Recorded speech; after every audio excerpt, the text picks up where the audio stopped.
पूर्व जन्म के पाप कर्म भी क्या हमारे भक्ति करने में बाधा उत्पन्न कर सकते बहुत जोर की। हैं? सिक्खी धर्म में एक संत महापुरुष जी से वचन सुना था जी कि जो हमारे छोटे पाप कर्म होते हैं जी वो हमारे नाम जप करने से नष्ट होते हैं, जी। लेकिन जो बड़े पाप कर्म होते हैं वो शांत नहीं बैठते, मुकाबला करते हैं। हाँ, पक्की पक्की बात, बिल्कुल 100% पक्की बात है। मुकाबला करते हैं लेकिन हमें हरा नहीं पाएंगे, क्योंकि हम बहुत बड़े के पक्ष में हैं। एक श्री गुरु अर्जन देव जी की गुरबाणी जी में जी एक तुक आती है, संतों महापुरुषों के लिए आती है कि जन्म मरण दुहों में नाही, संत परोपकारी आए, जी दान दे भक्ति लाए, हर से और रैन मिलाए। कि संत महापुरुष जन्म मरण के गेड़ में नहीं आते, वो तो लोगों को अपनी मर्जी से आते हैं, अपनी मर्जी से जाते हैं, और वो तो सिर्फ लोगों का जगत मंगल करने के लिए, उनको नाम से जोड़ने के लिए आते हैं।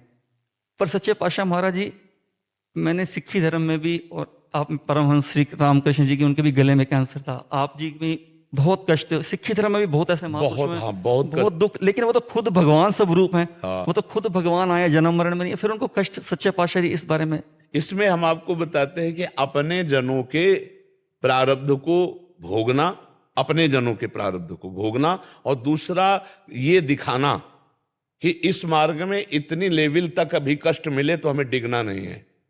नहीं तो जैसे गुरु अर्जन देव जी हैं, गुरु तेग बहादुर सिंह जी हैं, ये वो हैं कि संकल्प कर लें तो प्रांत का प्रांत मिनट में भस्म हो जाए, नष्ट हो जाए, और उनको बैठाल करके तपे हुए तवे पर गर्म बालू डाल रहे हैं, अत्याचार कर रहे हैं, तो इसीलिए तेरा किया मीठा लागे, ये दिखा रहे हैं कि भक्ति इस चरम सीमा तक के कष्ट को भी मुस्कुराकर सह सकती है। अपने प्रभु के लिए, अपने ईश्वर के लिए, अपने धर्म के लिए वो अपना गला कटा सकते। तेग बहादुर जी सिंह जी के एक शिष्य थे, उन्होंने जब वो अत्याचार करना चाहा तो उन्होंने अपनी शक्ति का प्रयोग करना चाहा, तो उन्होंने शक्तिहीन कर दिया और कहा नहीं, हमें शक्ति का प्रदर्शन नहीं करना, हमें अपनी शक्ति को ये दिखाना है कि हम अपने धर्म के लिए, अपने इष्ट के लिए कितना सह सकते हैं। क्या इन महापुरुषों में सामर्थ्य की तरफ अगर दृष्टि डालो तो इनके बराबर कौन? भगवान ही तो 10 गुरुओं के रूप में अवतरित हुए हैं। कालपुरख के स्वरूप। हाँ, तो अब आप सोचो कितना भारी पीड़ा सह गए धर्म के लिए, ये दिखाया।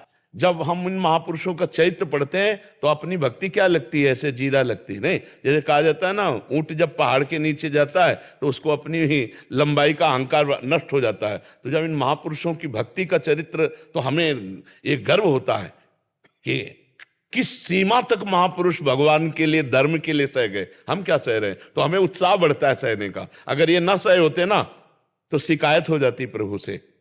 तो जब हम इधर देखते हैं ना तो इधर लगता है कि अभी क्या है, महापुरुषों ने तो इतना कष्ट सहा है, तुम्हारा कष्ट क्या है इनके आगे।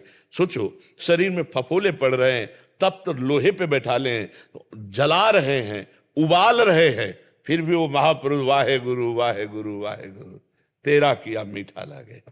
वाहे गुरु का किया मीठा लागे, परमात्मा का किया मीठा लागे। कितनी बड़ी बात है।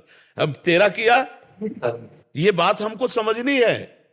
यही समझाने के लिए महापुरुषों ने कष्ट सहा कि अपने इष्ट के द्वारा किए हुए विधान को हम सह रहे हैं, हम उसका विरोध नहीं कर रहे, सामर्थ्य होते हुए भी विरोध नहीं कर रहे, क्योंकि इष्ट का विधान है, हमारे परमात्मा का विधान है। तो ये सब सह के हमको दिखाया, और वही हमको ये अपना सब धूल लगता है। क्या कष्ट है? कष्ट तो उन महापुरुषों का जो मुस्कुरा कर सह गए। अभी क्या है, और आगे अगर सड़ जाए शरीर तो भी मुस्कुरा के अपने इष्ट की जय बोलनी है। हमको वहां ये नहीं बोलना कि ये क्या है। ये छोटे मोटे प्रारब्ध कर्म या बड़ा प्रारब्ध कर्म शरीर ही पे तो आएगा ना, इसका और कहीं प्रभाव नहीं पड़ता, केवल शरीर पे। और साधु जो होता है शरीर में रहते हुए भी शरीर में नहीं रहता, खाते पीते चलते उठते बैठते हुए भी वो कुछ नहीं करता। अब ये कोई समझ पाए तो समझ पाए। जो स्थिति है वो ये अमोघ स्थिति है, उसी स्थिति से महापुरुष बात करते हैं। हम लोग शरीर को देखते हैं, वो शरीर से बड़े ऊपर होते हैं।